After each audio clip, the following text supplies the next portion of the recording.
Hey, what's going on, everybody? Welcome back. Droid Life Show, episode 6-5 tonight. Crew with me. Well, I'm Kellen, your host. With me, Tim, Ron, Kyle. Everybody say hi real quick. Hey guys, how's it going? Tim here. Hey, this is Ron. Hey, Kyle.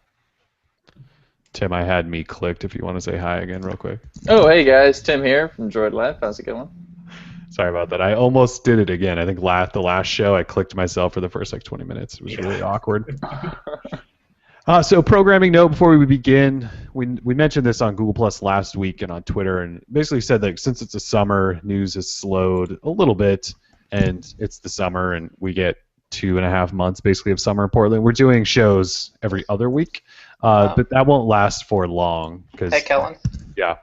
We may have a bit of a technical issue. A couple of people in the chat are saying they cannot see us. Oh, now it just started. Yeah, I think it's fine. So, anyways, we are doing shows every other week until probably just for the next month. So don't worry, we're still here going full time once probably middle or end of August gets going. So, all right. But with that said, since we're a week off, we have tons of stuff to talk about, like Motorola Nexus rumors, Moto X Plus One potential pictures. Tim reviewed all the new Shield products. I think we've also posted our G3 and One Plus review since the last show. Verizon's throttling people or preparing to. There's all sorts of stuff going on. And, of course, apps and games and all that stuff. So let's first start with, and yes, I'm still in black and white, by the way. That's with Ron.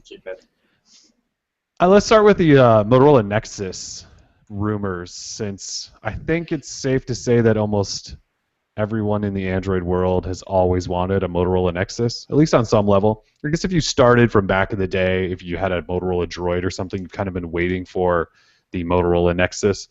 The rumors, though, suggest that a Motorola Nexus is currently codenamed Shamu, as in whale, and it's apparently a whale of a phone weighing in at 5.9 inches. So we have two reports, one from Android Police, the other from The Information. Within a couple of days, they both put these out and said, this is what we're hearing. And so apparently Google got together with Motorola right after they announced that they were going to ship them off to Lenovo and started working on this Nexus. So 5.9-inch Nexus phone. I refuse to use that word of phone, tablet combined, so I'm not going to say that, but this is an oversized phone, tablet, hardware thing. I'm just interested in what your guys' thoughts are. Would you buy a Motorola Nexus if it was, a massive 5.9-inch phone? We kind of had a lot of people, at least on the site, suggest maybe not, that they wouldn't be interested. That's way too damn big. Tim, any thoughts there? No, unfortunately, I think I'm capped at 5.5 inches, unless somehow the thing is nothing but display, and there's absolutely no bezel whatsoever. If it's like an infinity pool or something. Other than I can't. One-handed use, though, right? Yeah, pretty much, right? Yeah, I can't see myself getting into a 5.9 incher. Just sounds too big for my taste. Yeah, it sounds huge. So in the picture of the poll we posted, I used the Oppo N1, which is a 5.9-inch phone. Granted, that has all sorts of bezel. It is huge. I couldn't handle that phone for more than a couple of days before I put it back in the box. Ron, we know you don't like oversized phones, but even though Motorola is making one, does it make it at least a little interesting, or still no? It just sounds like a giant phone with a crappy camera. So it sounds like every Nexus before, which is fine. But it doesn't sound like anything new or exciting. So I think I'd rather see LG give it a third swing than see Motorola crap it up with a bad camera again. Yeah, I kind of feel like Motorola finally gets it. It's like a parting gift or something. Google's like, Motorola, before you go, let's do a Nexus finally, but we want to make it the worst Nexus ever by making it 5.9 inches in size. I think, it's probably just like they brought them in for the meeting, right? They're like, guys, we got good news and we got bad news. Good news, you're making a Nexus. Bad news, we are selling you to Lenovo. It probably was similar. Like the conversation probably did come right next to each other. Kyle, any thoughts here? Moto Nexus 5.9-inch whale? Yeah, I'd never consider buying one personally. It's too huge. It will have the benefit of being cheap though, if history is any indication. So maybe it'll sell well, but I don't know. I'll use the word phablets are not my thing. Yeah, I'm kind of with Tim on 5.5 is about the cap. And the cap there meaning the way LG does it, where they do it without using any bezel whatsoever in a phone that actually fits in the palm of your hand a little bit. I'm with you. Moto Nexus at 5.9 inch, it's sad to say, but I just don't care. I obviously will get one for the site and to review it and talk about it and all that stuff, but I can't imagine carrying around a phone with that large of a display.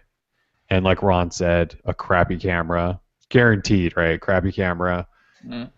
And part of the report from the information said that Google's getting together with them because they want to use like active display and the always-on voice stuff and things like that. And so maybe they'll find a convenient way to use that with a 5.9-inch display. I have no idea. I feel like they shouldn't be able to do that, though. I don't think that's very fair for them to be able to build in Motorola's proprietary software, because I feel like the Nexus line should just be straight Android from AOSP. They shouldn't, because Samsung or HTC or LG wasn't able to build in any of their software. Why should Motorola get special treatment? But the thing is, any phone with a Snapdragon that has the built-in listening core would be able to use that feature. Yeah. So I mean, at least. I specifically meant my active display and all that. I didn't mean OK Google, because you can do that on any phone now, basically, thanks to the Google search update. Oh, there it goes right there. A lot of phones use AMOLED though, so it's really the manufacturer's choice, I guess. But I was just more making drama out of nothing. I think it would be great for Google to implement Motorola's crap into the Nexus. I think they Just bring it to the Nexus 5. Well, you can't. It's an LCD. Yeah. But the big thing is that you wouldn't want a Motorola Nexus without Motorola software. That's the only selling point for a Motorola phone is its software. It's not the hardware.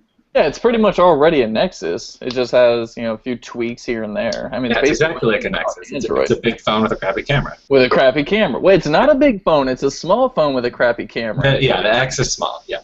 Yes. Okay, that's Motorola Blackfish on the other hand. Moto Blackfish is a no-go if it's 5.9 inches. I'm hoping that all that info is just wrong. I mean, a lot of the info that we've seen leaked recently, I feel like, has sort of just been wrong. So I'm kind of hoping that this too is incorrect. So. Shamu. I love whales, but damn, 5.9 is too big. 5.9 is way too big. I don't know what the hell they're thinking. So it's a very appropriate code name. It's completely fitting. Yeah, I don't. Obviously this stuff's still rumor, right? Nothing is confirmed, as Tim always likes to say, but. Got two reports in a short amount of time that both said the same thing. It's a big old phone. So November, potentially, since that's when most Nexus phones arrive. We shall see. Mm. Yeah. Oh, and our poll, by the way, that we ran that said, would anyone buy that? 55% said no.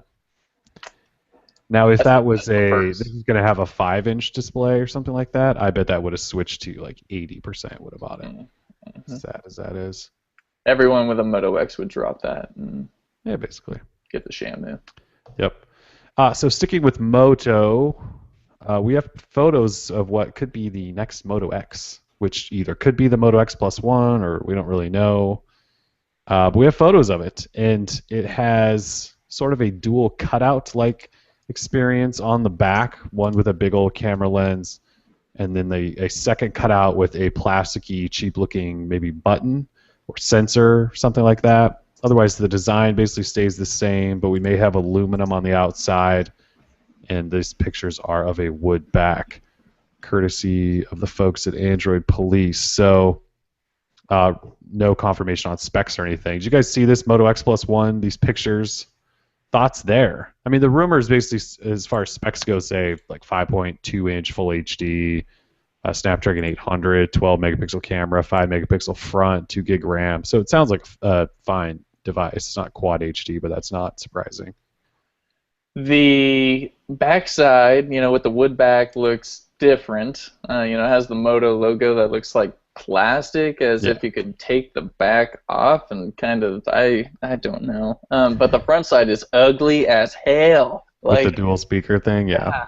It looks like the Moto E or Moto, whichever one, the Moto E, I think. And that's nasty. I don't like the way that looks either. Although, yeah, like that dual LED flash on the backside, though, that looks neat. I think that's cool. The ring around the camera. Other than that, I think it's really nasty looking. The side bezel with the kind of composite material going on here and the edges. I don't know. I think it's really ugly. Maybe get a darker wood on there or something. Maybe a black front. I don't know. Hopefully it comes to Moto Maker or something that doesn't have to look that bad. Hopefully this is an early prototype. 'Cause Early I would have prototype. to agree with you on that. Yeah, Yeah. I think the curves are pretty odd looking. It kind of reminds me of the backside of one of the newer iMacs in the worst possible way. Where they were trying to hide the thickness. Mm.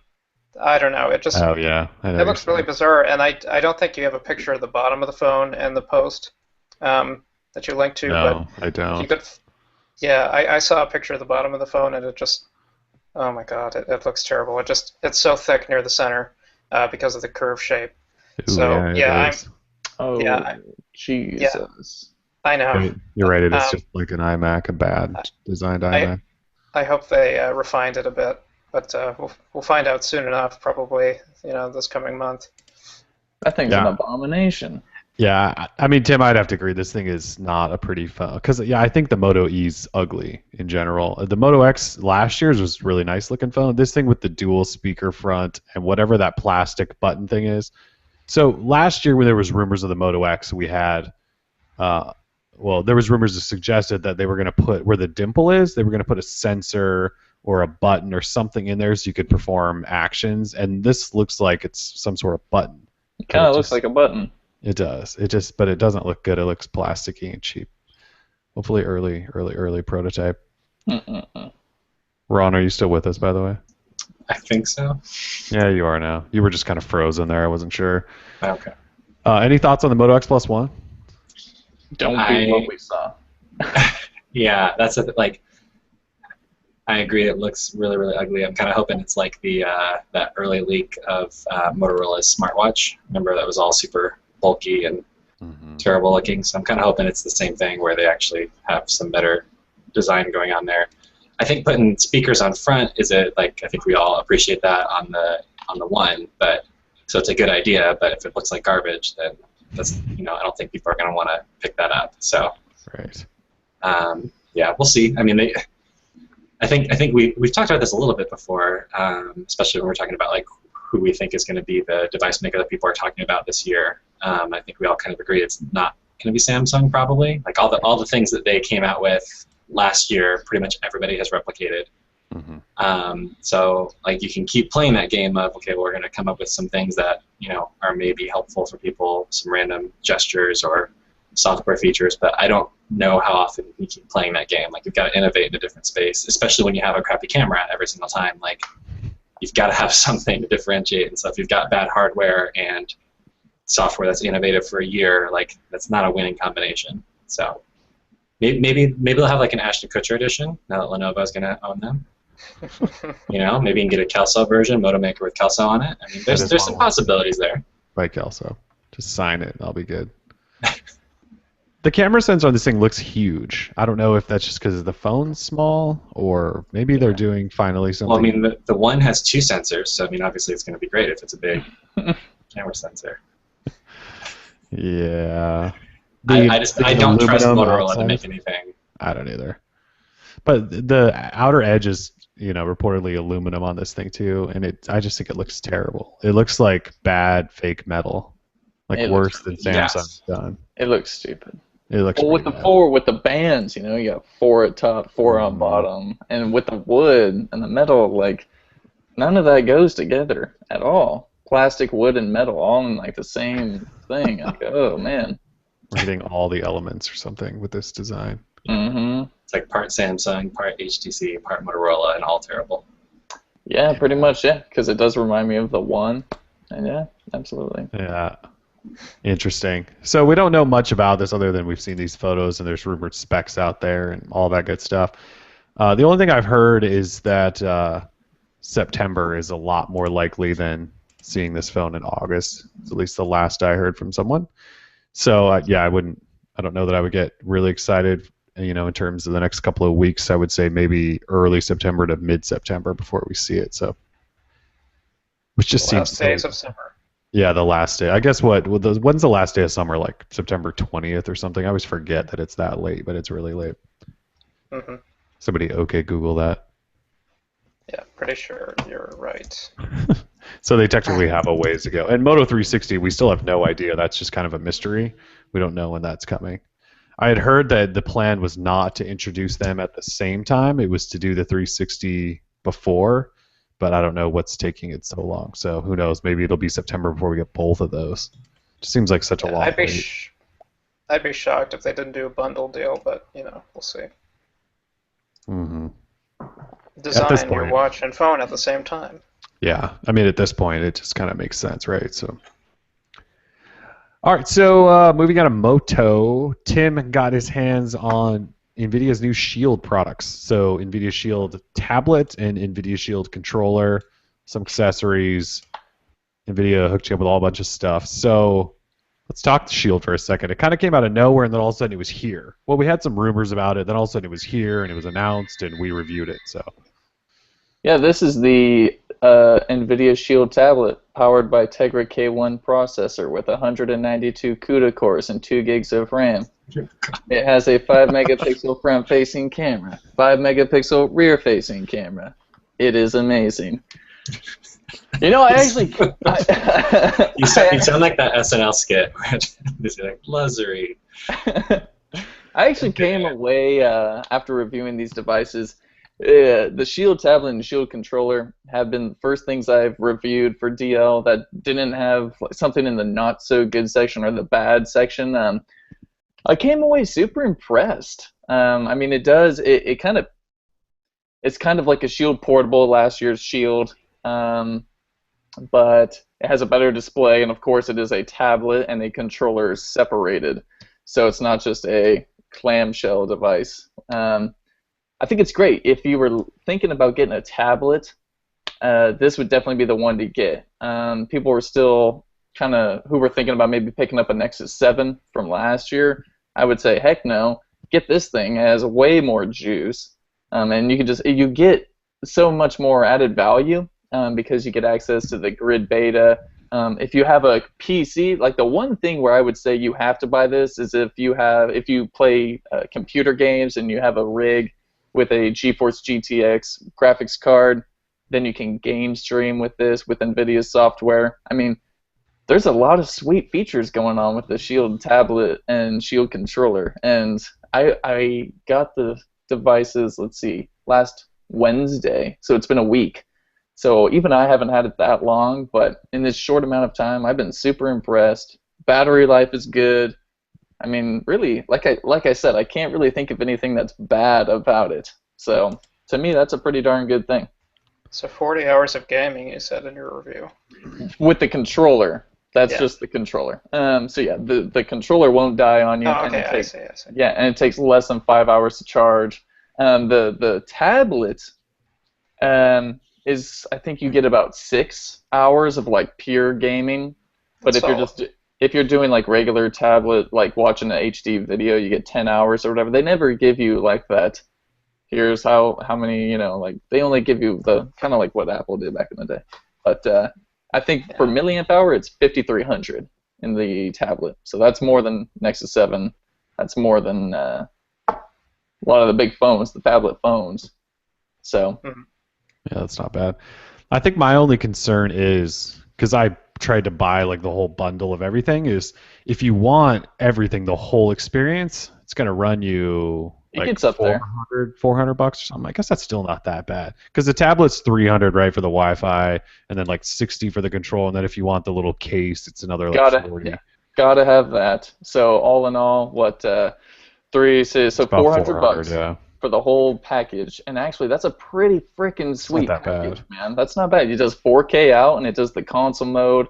I mean, it's like I said, it's a sweet package, and I couldn't come up with anything negative to say. And you kind of have to go full package, right? Because then you can prop the tablet up with the little stand, and then you have the controller and all that stuff. Yeah. Exactly.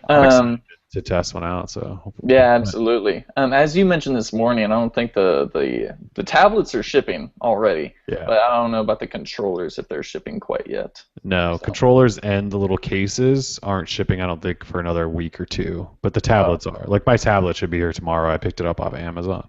oh yeah, The rest, perfect. the rest of the stuff, though, it's not supposed to ship till like August, which is Yeah, crappy. yeah, you're really gonna. I think you're gonna have some fun. You just have to pull up some games. Like just the first thing you do, just set it up, pull up Grid Beta, and play like Borderlands 2, or play Alan Wake or whatever. And it's legit. There's no lag, I mean, and the PC game is streaming from the cloud, and you'd be surprised just how smooth it is. Well, you're gonna need the controller to play those games. Sorry. Yeah, It's better than a week or so. Yeah. Does it support the 360 controllers or any other third-party controller? It supports the Moga controller. Okay. I don't have a 360 controller. All I got is the Xbox One, and that wasn't working for me.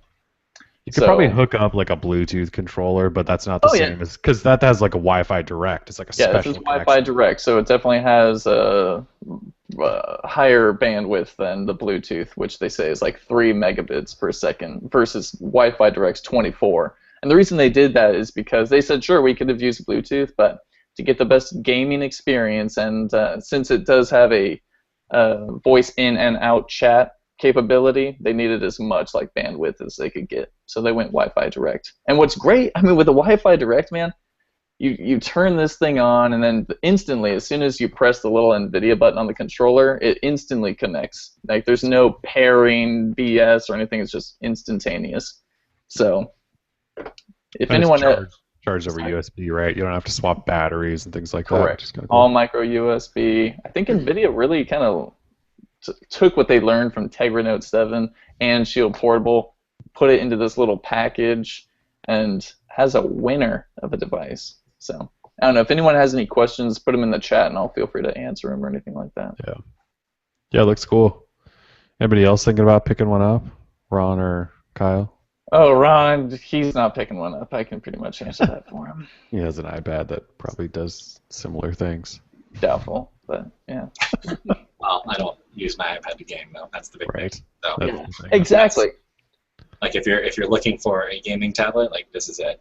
Yep. Yeah. So It is. that excludes not only the iPad but any Android tablet. Really, they're not specifically designed, especially for that kind of gaming. So except for maybe you can maybe argue the Transformer, although I don't know if ASUS has come out with any more versions of that or not. Yeah, they haven't, Wow. which is kind of interesting. It has been a while since we saw a Transformer. hmm I'm just excited to like prop it up while I'm working all day and have the controller handy, and I can just play games on it just right here.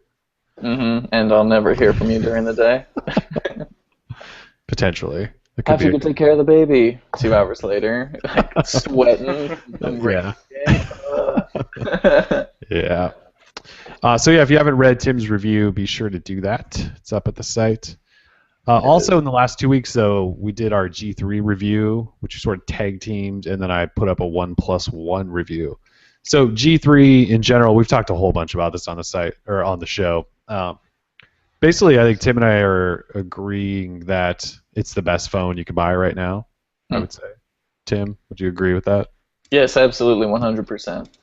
Yeah. So I think we're both using it as daily phone right now, and I just don't really have any complaints about it. It's super fast, screen looks good, camera's awesome, battery life's really awesome, feels good in hand even though it's huge.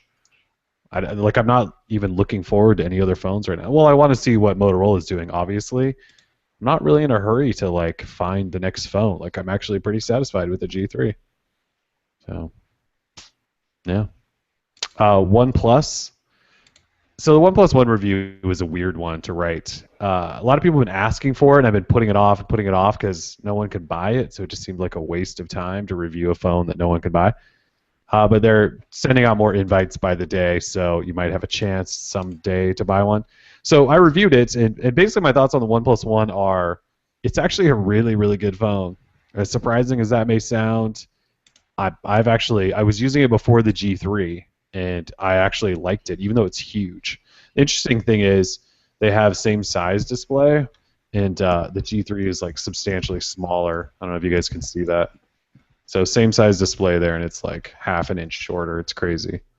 But OnePlus One's an awesome phone. Like it's one of those, if you have an invite and you're looking for a new phone and you only want to spend $350, like buy it. Like it's actually that good. The camera's good enough, the display's good enough, the performance is great. You get CyanogenMod, which actually I haven't used it in such a long time, but I actually enjoyed that just because of like the theme chooser and all this stuff and all this stuff you can customize. So yeah, OnePlus One's actually a really good phone. I know there's controversy about quality control issues like the yellowing displays and things like that. Also, everyone obviously hates the invite system and you can't buy one. But my phone doesn't have any of the yellowing issues. It just looks like a normal display. And yeah, you know, the invite system sucks, but that's just what they're doing. They're kind of a startup-like company, and they're having trouble keeping up with demand. So, yeah. But otherwise, really sweet phone. I was surprised. I was expecting to hate it, and actually I really liked it. So.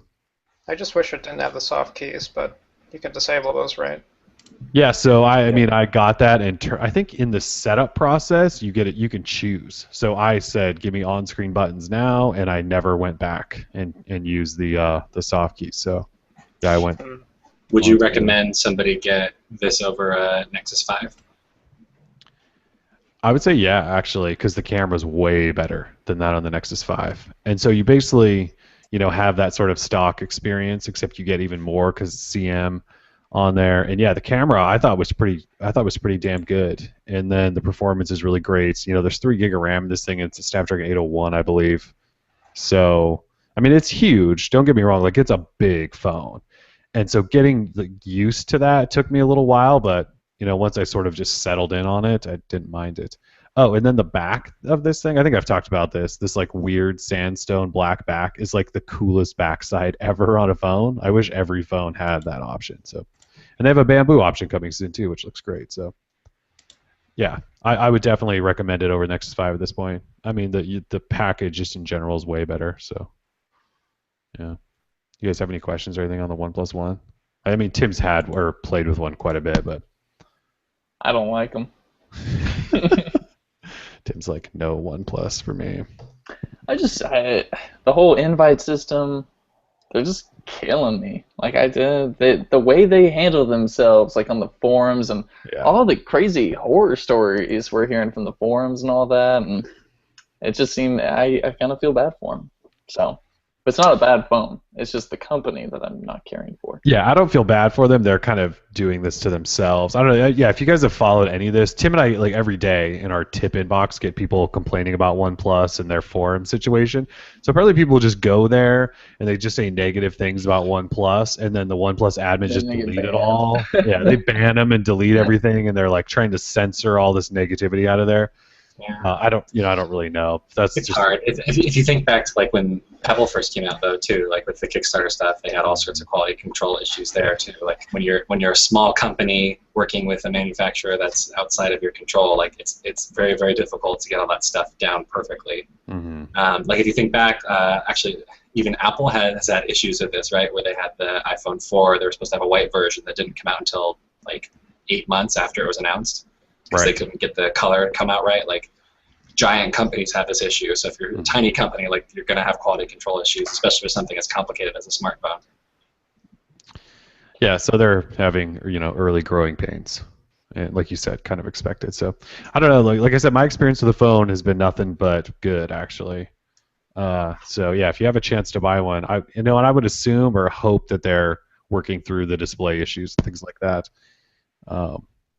They'll deal with the forum situation when they can. But yeah, if you have a chance to buy one, you get an invite, you should really, really consider it. Actually, it's a pretty damn good phone, surprising as that may be. So, let's see. So just quickly, we ran a poll today on micro SD cards. So a couple years ago, when the Galaxy Nexus came out, Google basically said we're not using removable storage anymore because it's a pain in the ass on a number of levels. Basically, it's a lot easier just to have one block of storage to deal with. Again, for a bunch of reasons. And so a bunch of phone manufacturers kind of adopted that idea, and they stopped putting micro SD slots in phones, except Samsung. They've kind of always done it. And then all of a sudden this year, everyone's back to using removable storage. Like the One M8 has it, the G3 has it. Obviously, the Galaxy S5 does. The OnePlus doesn't. But every other phone seems to have it. I'm pretty sure the Xperia Z2 does. So we'll see what Motorola does. And so I just ran a poll to see, is it an important feature or not? Is it a deciding factor when you buy a phone? I voted it's an added bonus, but it doesn't completely affect my decision. Like I buy Nexus phones and the Moto X, and I love those. So I'll just go across the board and see what you guys say. Tim, SD card slot, is it a deciding factor?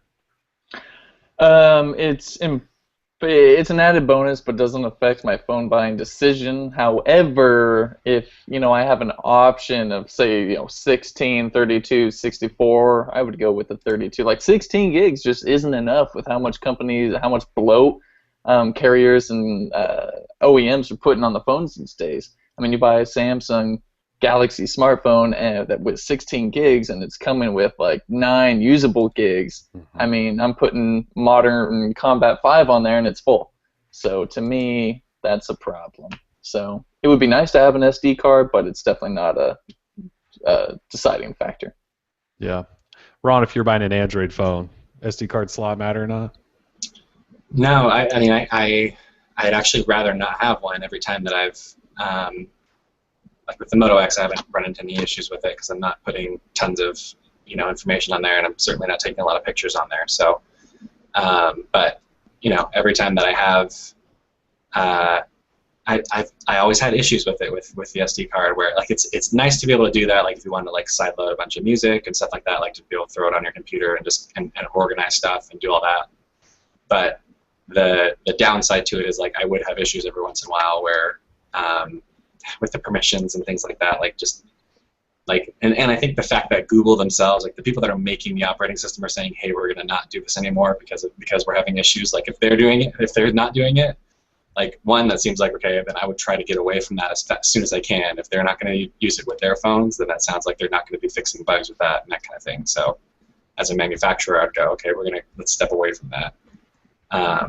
But like Tim said, like if I have to go like low end and get like a 16 gig phone that's got a bunch of crapware on there or whatever, like I guess you could put your own ROM on there and get rid of a lot of the crap that comes on there. But if you don't want to go through all that, like I would think that you would want to have the option to, if you want to just put all your music on there or whatever, like it's nice. I don't miss having the option though using my iPhone. I've got a 16 gig 5C. I don't miss having. I'd like to have the extra storage, obviously, but not for the premium that Apple charges for it. So $100 for another 16 gigs is still crazy outrageous. So yeah, I still can't believe they do that actually, and that people actually pay the extra price. Well, and that's only recently changed with Android phones too, where we're starting to see it come down to where not everybody, but some of them are offering it for like $50 difference, that kind of thing. Yeah. So that's still a pretty recent change, which is crazy because flash storage has not been that expensive for a very long time. For a very, very long time. I mean, I have a 128 gig SD card, and I think I paid just over $100 for it. And it's 128 gig. Yeah.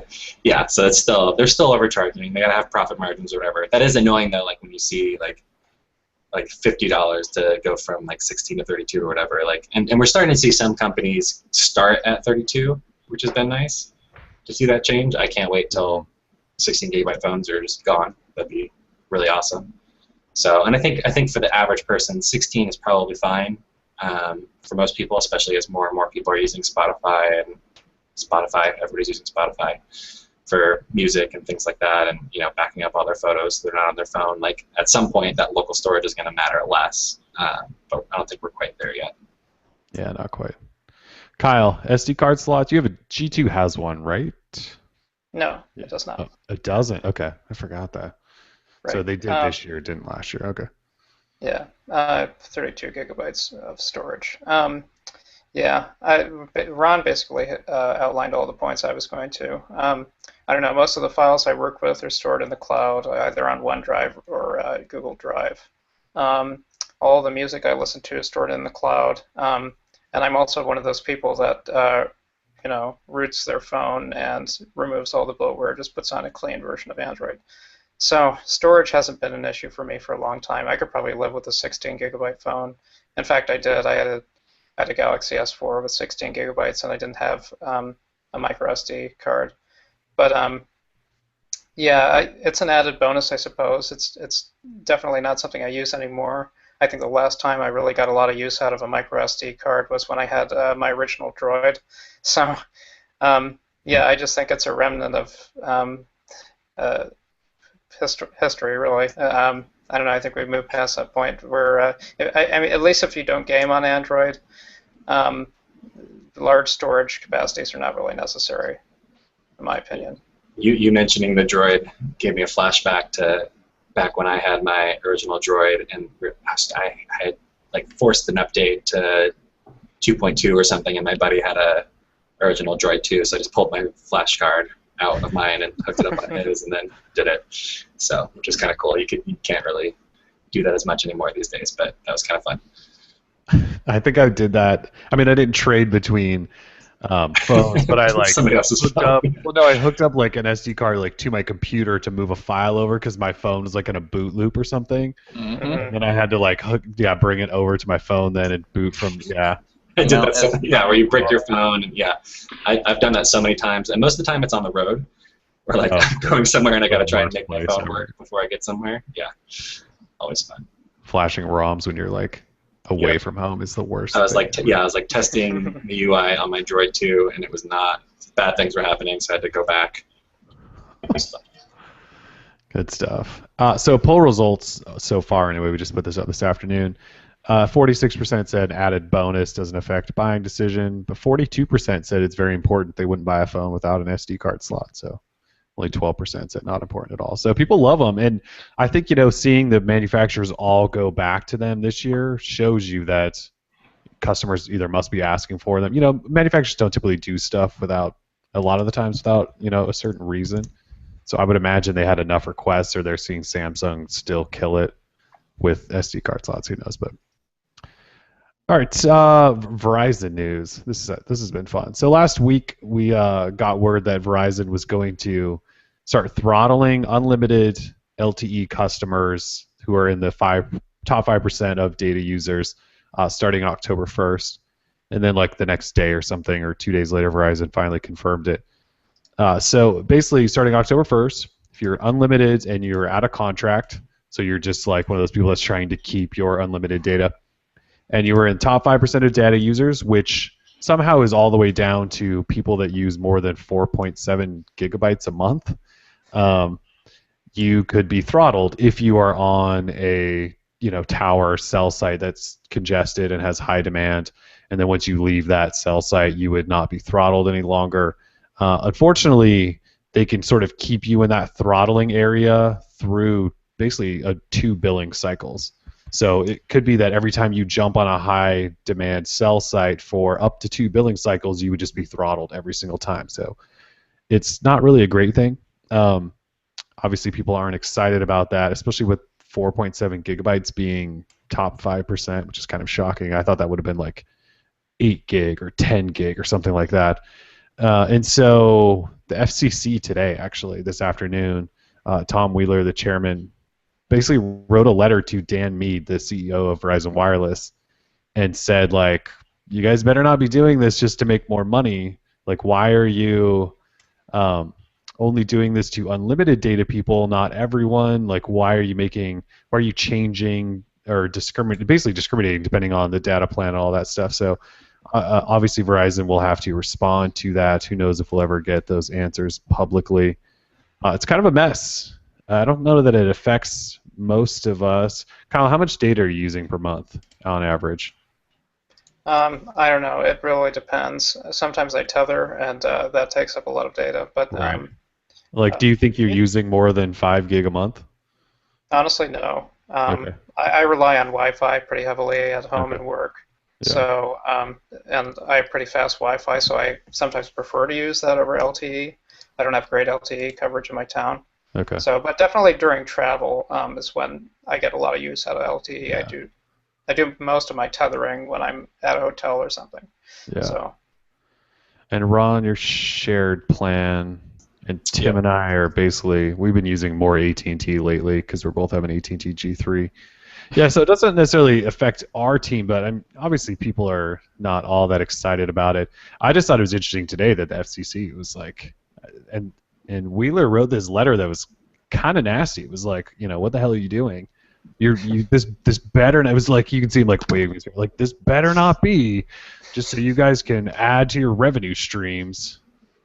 I don't know how else or why else they would really be doing it. I have heard, and I don't know if Verizon has addressed this or not, that if you're on XLTE, so you have an XLTE phone, you won't ever be throttled. Like if you're connected to their XLTE network, then you wouldn't be throttled, but I don't know that they've ever confirmed that. So, yeah, it used to just be 3G. Now they're adding LTE. So, Verizon always pissing people off. Well, to some degree, it makes some sense because if they want to improve their network, like that's one way to do it, right? To force people onto those tiered plans so that they're a little bit more careful with their data usage. So Well, it's not the worst throttling scheme we've seen because No, it only throttles you until you get off the cell site you're on, right. and then you're Correct. good. So Yeah. I mean, it really does. Yeah. Go ahead, Ron. Sorry. I was just going to say the reality is like Verizon has a network quality problem. Like that. Well, I mean, not necessarily quality, but they have a network speed problem. So I think I think everybody's kind of recognized that. Like it's better than it was when you were stuck with their 3G. It's definitely better than that, but and they still have really great coverage, but the speeds are not what they should be. So. Right. Although, like I said before, like a lot of people complain about New York, especially in Midtown. I have great speeds there, so I mean it's all subjective to what you're dealing with, and how many people are around you, and how many people are hitting the same tower, and all that. But they obviously have some issues there that they need to work out, especially if they don't want to lose customers to AT&T. I think it just looks bad because it's just, unlimited people that are out of contract. That's it. I mean, there's got to be, there's got to be family plans out there that bought like a 20 gig plan and they use it because they need to tether all the time and they're hammering on their connection all the time. And they're probably using just as much or more data as unlimited people, but they're only throttling unlimited people, which is the crappy part. And they're basically saying, I think in their FAQ actually it says, if you don't want to be throttled, here are your options, and one of those is switch to a tiered plan. So that's why it's so bad, is that they're only doing it to unlimited people. Yeah, but a lot of people like I know that we saved money when we switched to a tiered family plan. Like there's ways to make it work. Like if for whatever reason you need to have unlimited, like then I guess you're screwed. I guess, but you should be like if you're like I don't know what the situation is where you need to have unlimited. Like that just where that's like an actual need, not a want. Yeah, I mean I think a lot of people they use it as their only internet connection. Like right, and if that's the case, that's one thing. But I think that's not normal. Yeah, I don't know how normal it is, but I think a lot of people, especially the vocal ones, that's what they do. Or they're people that are on the road, or they're streaming things a lot. They travel a lot, so they stream, Netflix and stuff constantly, so they're using a lot of data. I think it's people like that too. And I guess what's surprising to me is that that data limit was so low. The top 5% is only 4.7 gigs. So, I mean, I think I could hit that if I tried to pretty easily just by streaming some stuff. And so, yeah, I don't know. We'll see what happens. I don't know that, the FCC just sent a letter to them is all they did. They didn't say, like, we're coming down on you. We're going to get you. Yeah, so Verizon will respond, and they'll say that they have to do this because of the network congestion issues, and it's a security reason or some bull. They'll come up with some garbage reason, and then that'll be the end of it, and they'll just throttle people starting October 1st. So It's all And the real politics reason and rhetoric. Yeah, because the real reason is they don't want people on unlimited data, and I don't blame them. Yeah, I mean, they don't want people using 30 gig a month on unlimited data because they want to charge people for that. We all know that's the reason.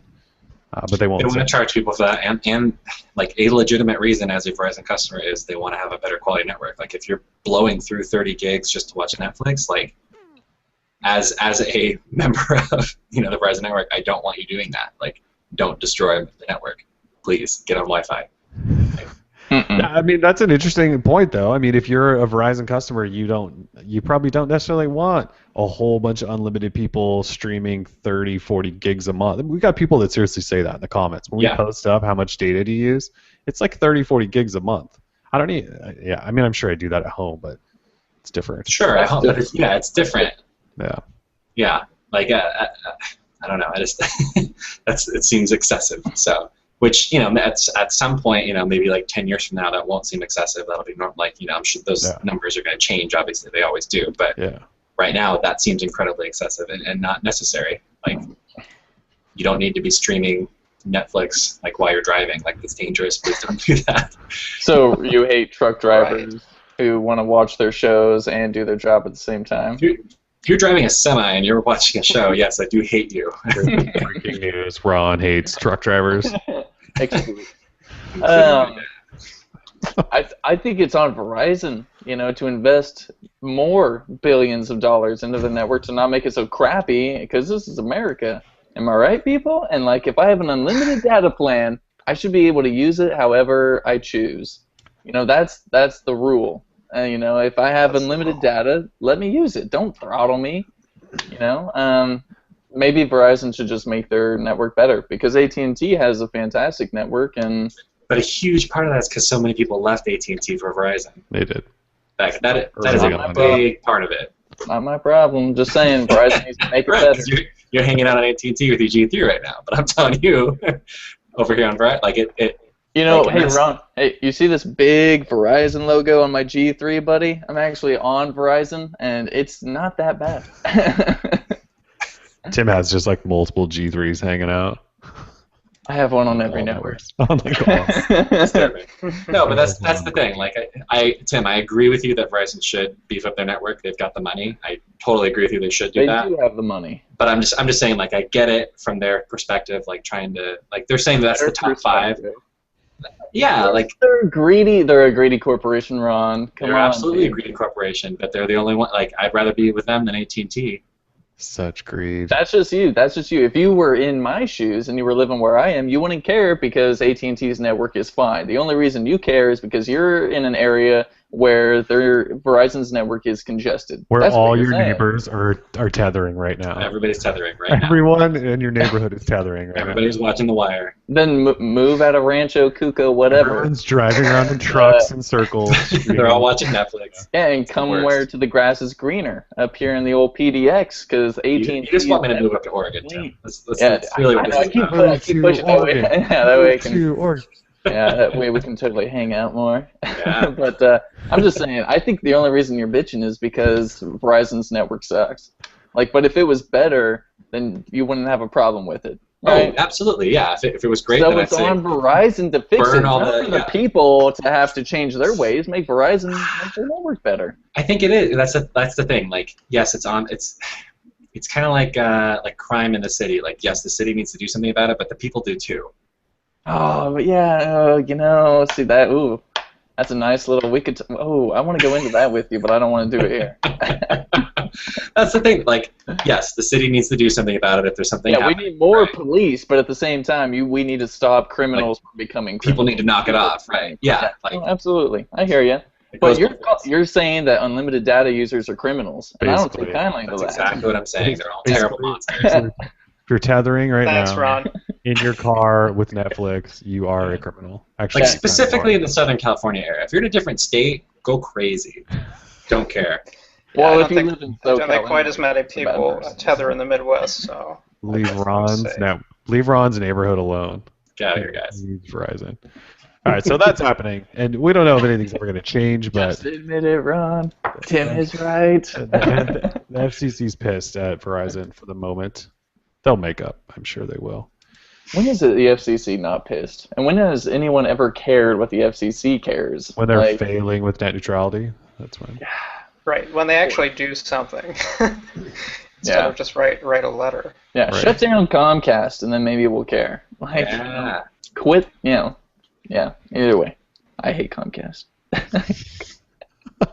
think we always get back to hating Comcast somewhere. All right, moving out of there. Moto Max trademark by Motorola popped up in the last week. Moto Max, which could be a Motorola Moto X Max with lots of battery. It's not a trademark for Droid Max since we had that last year. Moto Max. I don't really know what else to say about that other than they trademarked it. Big I mean, battery in the Moto X, maybe. do we need more Droid phones? Is it time for the Droid line to die? Never. Yeah, I mean, Verizon. the only one that was worth anything was the Droid old Max Ultra or whatever last year. The Like the Droid Max, naming yeah. scheme is just so screwed up at this point. Like what else can you call it? I mean, they We don't need to bring back the Droid with updated specs. Original Droid, same case. just Updated call it the specs. Droid. Just keep Call it calling the it the Droid. Stop Yeah. going R2D2 Max, version. Ultra, Mini. Droid Max. R2D2. Droid Max plus one. I need to have a giant keyboard. Maybe it should be like the size of the One Plus One with a slide-out keyboard. Get like big keys Oh on my there. God. It's called a laptop. That's called a laptop. It's called a Fapton. Yeah. So, I need a Fapton. Basically, I want the HTC Touch Pro 2, where it slid out and then came out up at an angle with the keyboard like that, but really big, and a stylus. And a stylus. Stylus on top. Yeah. Do people use styluses? Styli. Tim didn't use it on the Shield at all. well, I that's don't just think. because Let I me try to. suck. I mean, I've reviewed, multiple Galaxy Note devices, and I'm always like, I really want to use this stylus, and then I go, I don't know what to use this for. Do They're people pretty. draw? This is completely off topic. Do people draw on their phones and tablets and stuff? What else do you use a stylus for? Like, no one actually writes notes with a stylus, right? You can type faster than that on a phone. I would hope so. Unless you're doing something weird like taking notes in math or something. Yeah, that's true. I guess you could do that. Do you use a stylus with your iPad? Yeah. I've done it because I use paper on there. So when I'm doing any kind of drawing. That's right. You have that really cool paper app that we'll never get. No. They have isn't there a special paper pen you can buy too? Yeah. It's probably It's like like $75. $300. Yeah, I was gonna say it's probably really expensive. But it's #1 on Amazon for PC accessories. Interesting. Really? Like beating every mouse and keyboard. Like it's kind of crazy. I guess I've just like I said I'm always like I really want to use this pen, and then I can't think of anything, and then I doodle for a second and go, okay, I'm done doodling. Yeah. What else It was can I great for Draw It when that was popular. Oh yeah. All right. Anyways, out of there. So I'll let Kyle sort of lead the charge on this. So Sprint and Virgin announced this really weird plan today where you could like add on Facebook access for $12 a month or something, and maybe a streaming music service. And it's kind of it's taking off on our site and going all over Facebook right now. So Kyle, do you want to talk about this? Kind of intro Sure. it, talk about it, because I haven't really followed it. I'm sorry, I have to admit that. Oh yeah. So basically, Virgin Mobile, which is owned by Sprint, from what I understand, revamped their prepaid program. It's now called Virgin Mobile Custom, and basically, what it allows you to do is add or pay a little bit extra a month to add on top of your existing bucket of data unlimited access to a couple of social media apps like Facebook, Twitter, Instagram, or Pinterest. And then if you want to pay even more, you can get access to a music streaming app of your choice. And then you can add on lines as well. I think it's like $6.98 for a line, and then if you pay an extra $5, then that line can also get unlimited social media access. And a lot of people, including me, are kind of crying foul because it seems like Virgin is favoring a few certain social media apps over all the others. So, a lot of people are saying this is a net neutrality issue, whether it is or not.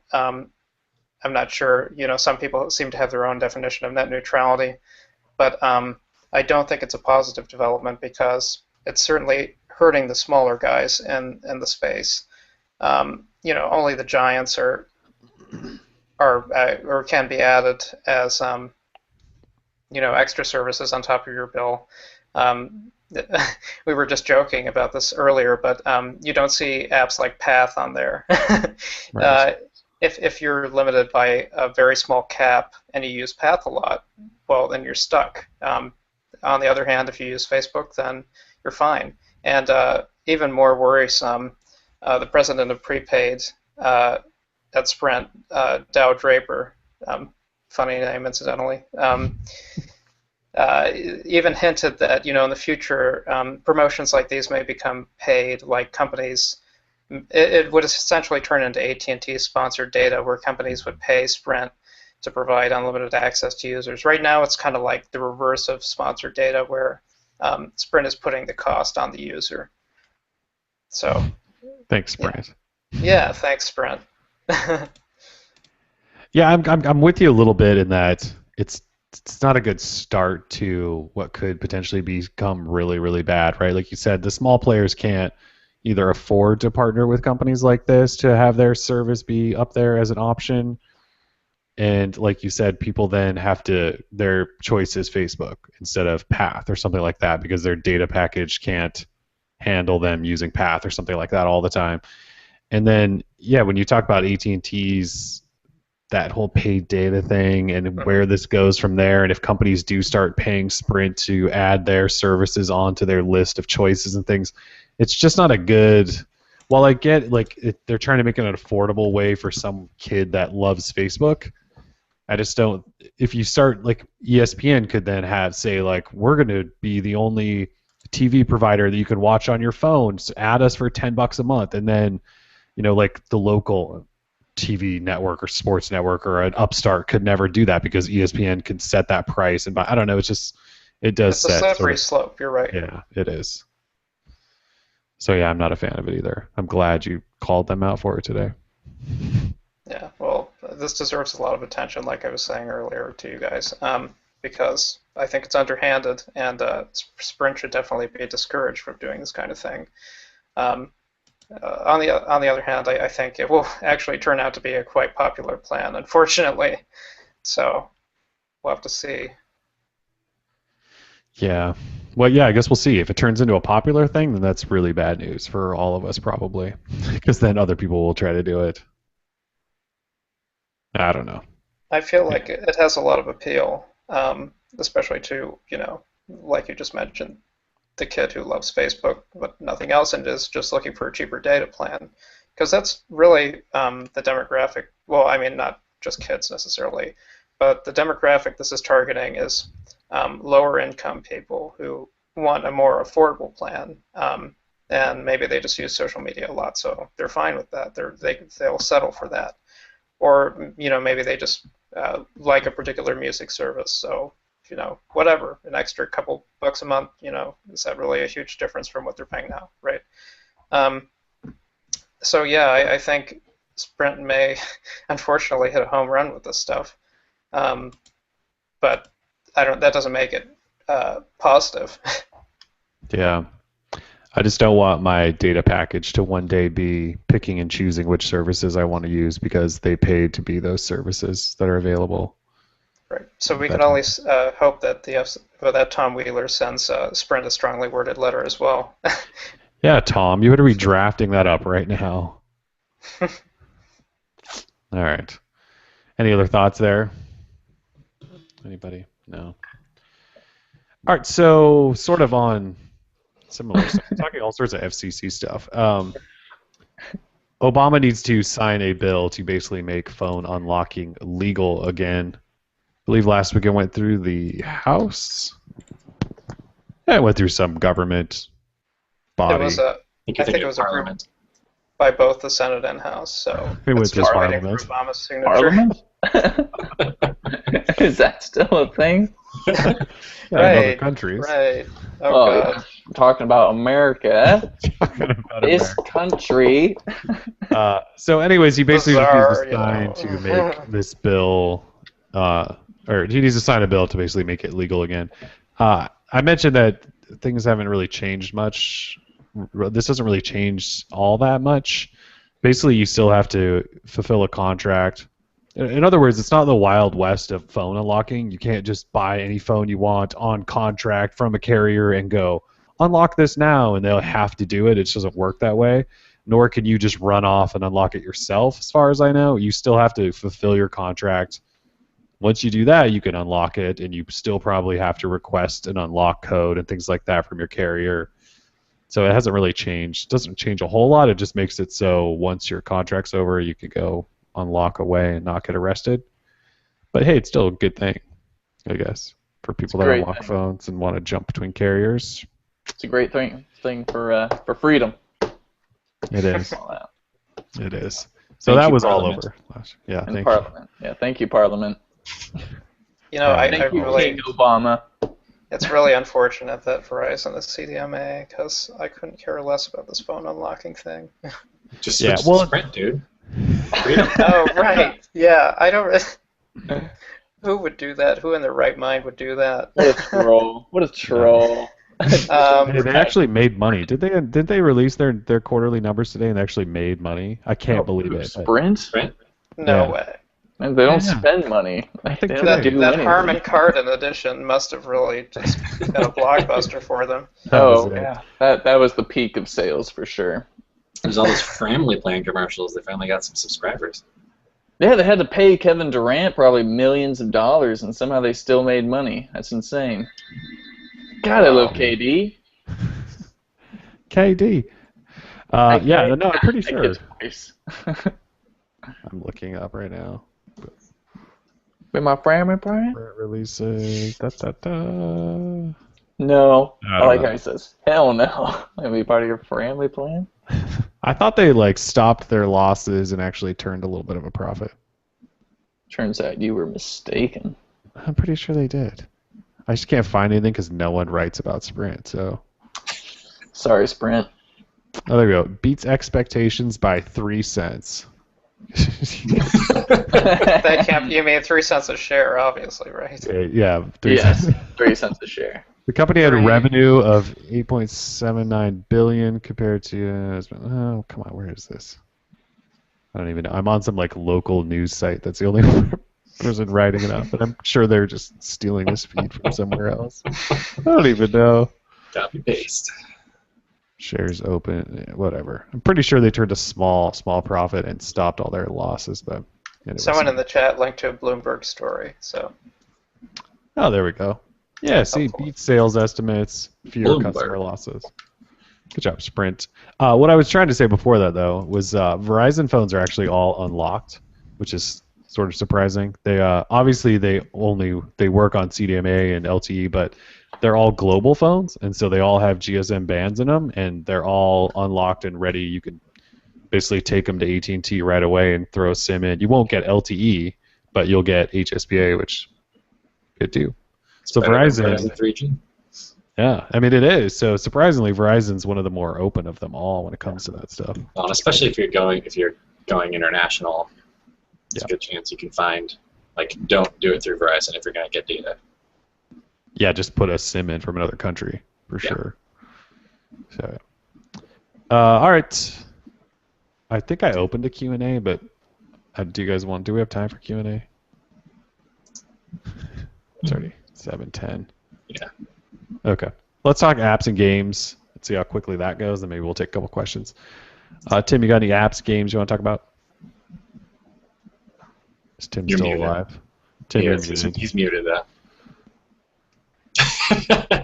Did you see my face say, oh, I'm muted? Yeah. Yes. Ooh. As I was saying, I always have apps and games, and I was saying, yeah, if there's something good in the Q&A, we could totally do it. You guys didn't hear me talking for the past 15 minutes? No, we didn't. Sorry. All right. Welcome back, Tim. I was just trying to talk over Cal the whole time, so it's okay. So I got 2 games to talk about. The first one being Thomas Was Alone. It's a super simple indie platformer game that isn't so much a super simple indie platform game. It has a really deep story and narration that goes along with it. It's about a rectangle who is aware of his own existence in this crazy world. So he's trying to demystify his life, essentially. And along the way, he meets some great other shapes. There's a square, little triangle, a whole bunch of other little characters that are great to play with. So Thomas Was Alone is available on Google Play, I believe, for $4.99. I think I said in the post, just skip your morning, non-fat, non-whip, mocha frappuccino. Just pick up Thomas Was Alone.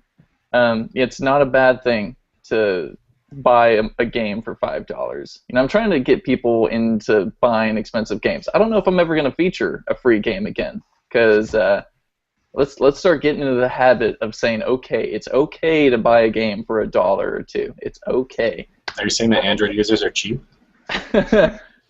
You know, sometimes they can be. Sometimes you're like, this wallpaper pack isn't worth $1, but in actuality, someone took the effort to download all those images from Google and bundle them into a wallpaper app, and and I'm gonna give them $1 for that. Regardless, With cost. yeah, I absolutely. did download that. Yeah, well, we if talk they about were to shapes download excitedly some more. Tell me some more about shapes in this game. No, You got really excited about him and the fun shapes he was meeting, and it's just a really good game, so I suggest you download it. It's available on iOS, I believe. it is. So, yeah. The next game I want to talk about is Modern Combat 5. I'm going to say this right here and right now. The Call of Duty franchise, once Advanced Warfare is released, is dead. If Sledgehammer can't bring this game, I mean, pre-sales I hear are terrible.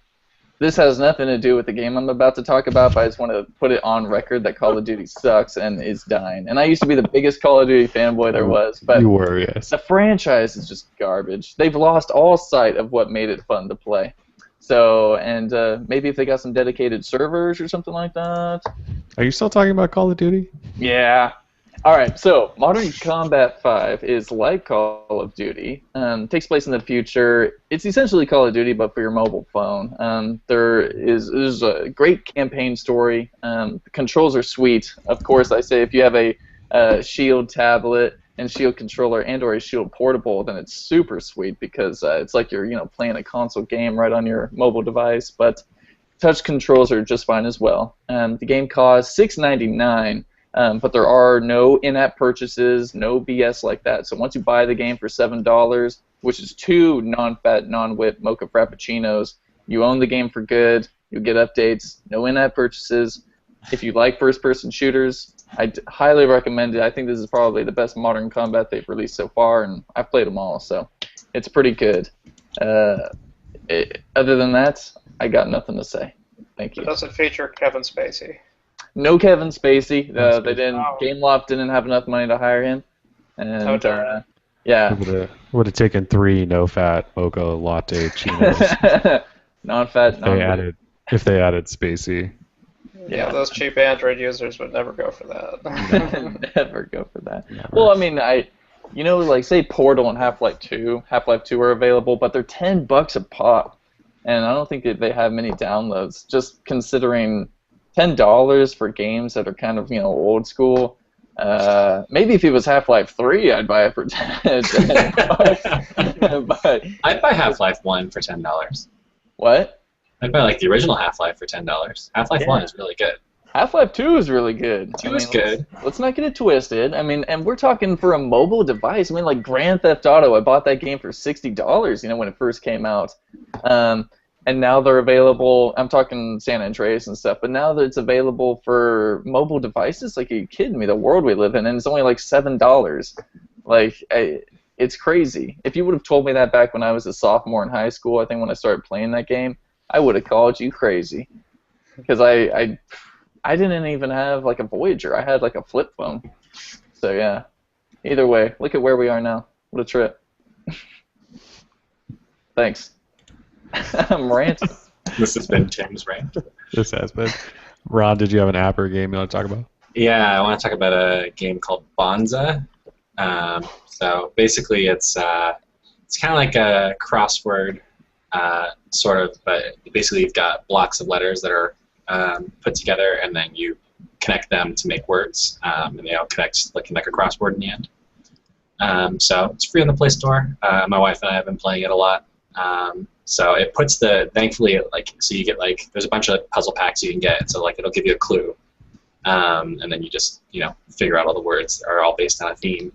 And the nice thing is if you want to play with a friend or a spouse or whatever, the order of those packs is random, so you won't be exactly on the same level if you start at the same time, which is kind of nice. So yeah, it's called Bonza. I'll throw the link in the chat. Banja. Bunza. Banja. I like I that. just wanted to quickly talk about a live wallpaper I wrote up today called Spin It. It is powered by Unity's game engine, which is kind of crazy. It's a live wallpaper that's got all sorts of 3D movement parts and shapes, and it's really, really nice, actually. It has like 6 different themes in it, though the company says there's a whole bunch more coming. It looks great on the Quad HD display of the G3. I thought for sure it would be laggy and terrible and janky. It actually works really good. At the site, check it out because there's a full video tutorial of it and all that stuff. But it's colorful. It's got like rainbowy, colorful, moving parts, and I don't know. It's just a really sweet live wallpaper. So check that out. It's $1.18, I believe, is what I paid for it today. Yeah, live wallpapers. They still exist. I just like that it has that parallax effect. Oh, yeah, it has really cool parallax Apple effects. really changed the live wallpaper game with the release of parallax effect. Like, Hey, look But, at Amazon it built a whole certainly- phone based off of it. It certainly affects battery life. no. I'm checking. Yeah. I've got it running. I've had it running all day, and because that was what I was worried about. I'm checking battery right now. I don't think it's hurting me. Mm-mm. They really I don't shouldn't know. these days. I mean, It has to if it's constantly pulling your accelerometer gyroscope info. I don't know. It is. It's not hurting my battery today. Actually, my battery life looks phenomenal today. Look Interesting. at this thing. maybe that's because Yeah, you got there's some outdated G2 stuff going on. Right. Such a hater. Yeah. Oh, maybe I'll use it then. There was a different parallax wallpaper that I think Droid Life featured earlier this week. Yeah, that was Yeah. called Fracta, and Fracta I was using for a while. I believe that one cost 99 cents. Another great parallax except it's highly customizable. It's from the same guys who did, oh god, what was it? Photile or something like that. Just Oh, yeah. another live wallpaper that me and Kellen rocked, or Kellen and I rocked way back in the day, all the time. And we would always exchange one day we'd have lunch or something. He would show me this live wallpaper. Like, all right, what is that? Let me get that. And then we just constantly go back and forth with live wallpapers, like Pixel Rain. You remember Pixel Rain? Pixel Rain. That one. Pixel Rain. Yeah. Look at this thing. Look at all the movement there. Oh, you can't. Well, really- it's black and white. It looks like crap. I know, but look at all. Definitely. It's so awesome. You guys should get this. It's the coolest live wallpaper I've had in a while. All right. Anyways. Speaking of There's still a wallpapers, novelty. yeah. Speaking of wallpapers, I've actually been still using the Now paper wallpaper. This one actually is unreleased. This is Portland right here, and I might be the only person besides the developer and the artist who made it to have Portland. What? You have the Portland Now paper, Yes, I do. and you're not sharing this? I actually just got it 5 minutes ago. I will share it with you. But and it's legit. But now paper kind of takes the Google Now inspired wallpapers, but they're custom done. They're not from Google servers or anything like that. But they're done in that same style. And they got SF, they got Grand Canyon, they got mountains, they got wind farms. And I love the now papers because they're done in HD. And also, I believe they're done in QHD, so they look great on the G3, and they don't stretch out funny or anything like that. So, big props to that developer and the artist, because it's a nice little app. So, Now Good stuff. paper, one word. Kyle, did you have an app you want to talk about? Right. Well, I just wanted to let everyone with an Android Wear device know. I bet I could count the number of Droid readers with Android Wear devices on one hand, probably. But those of you out there, there is now a web browser for Android Wear. What? So it's called the Wear Internet Browser.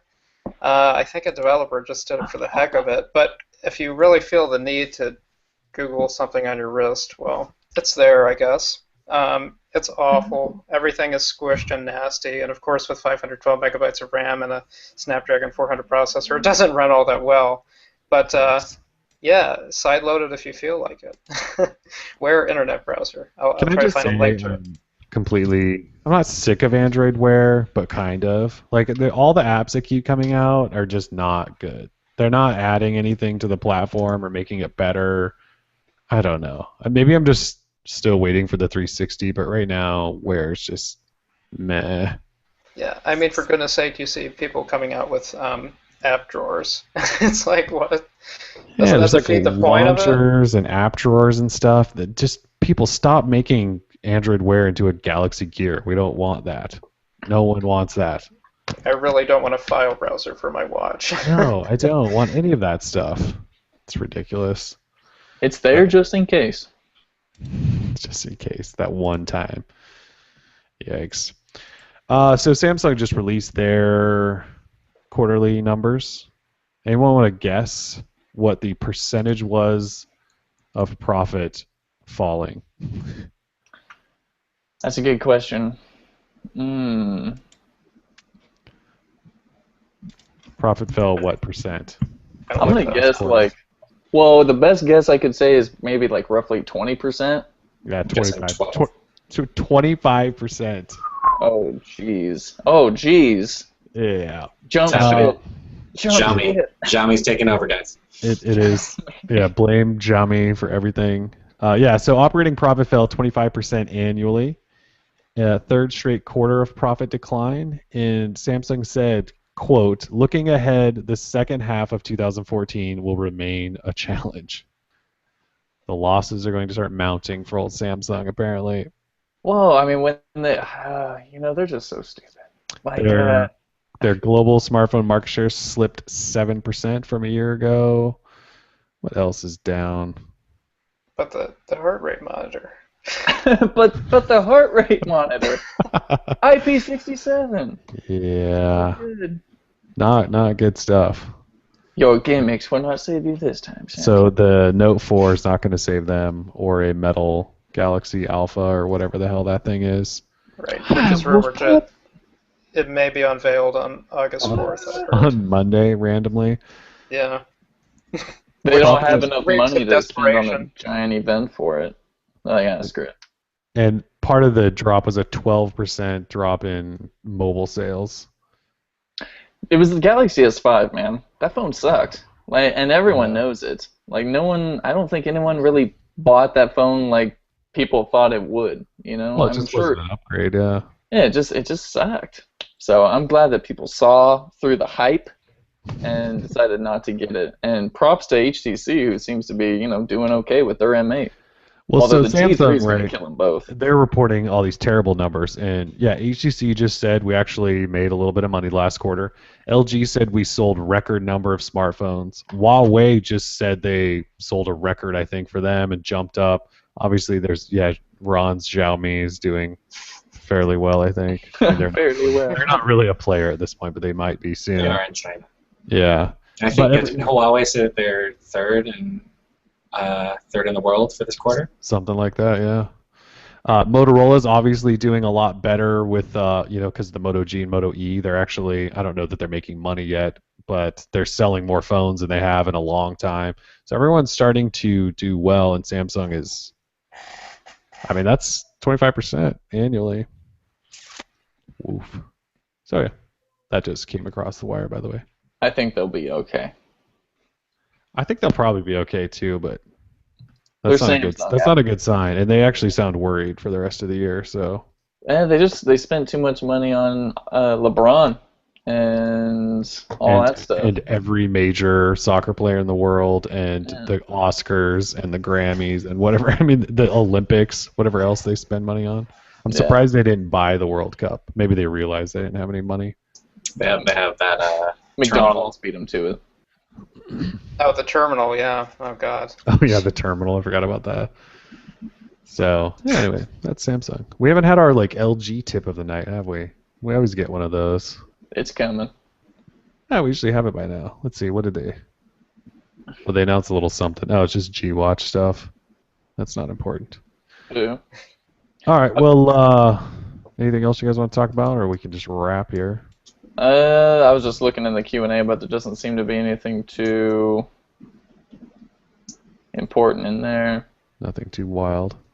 Oh, real quick for everyone asking, I was just going to showcase baby hand real quick, or whatever you guys are calling it. I don't know if you'll be able to see it very well because it's very light, but I can at least tell you the story real quick. When I started getting my tattoos a few years ago, is Baby Hand still in the chat, though? I know Baby Hand was in the chat. We did have a Baby Hand. We did. Yeah, he is. Or she. Zion Love is the one who was really requesting, but so I started with the concept of the 7 deadly sins, and So this one was going to be Lust, but at the time I was living in San Francisco. My tattoo artist moved down to San Diego, and then I moved up to Portland. So I just haven't connected with my friend yet to finish this. So now it's just an outline of a naked lady who's like going all like sexy, but she's going to be kind of like morphed and stuff. It's really dark, and every time someone says it's like a little baby hand, I'm like, it's the furthest thing from a baby hand. It's a naked chick on my arm. So I always feel silly, but yeah. Oh, and yeah, baby hand is still there. Baby hand. Oh, hey, baby hand. But yeah, either way, baby hand. Naked lady hand. That's what it is. No, it's forever now going to be baby. Yeah, I'm sure everybody believes you, Tim. Everybody believes it's not a baby hand. Yeah, totally, man. Absolutely. That's cool if they don't. That's fine with me. I'm putting the truth on path. For two people to read. Everyone check your paths later, yes. Don't try to add me. I won't add you back.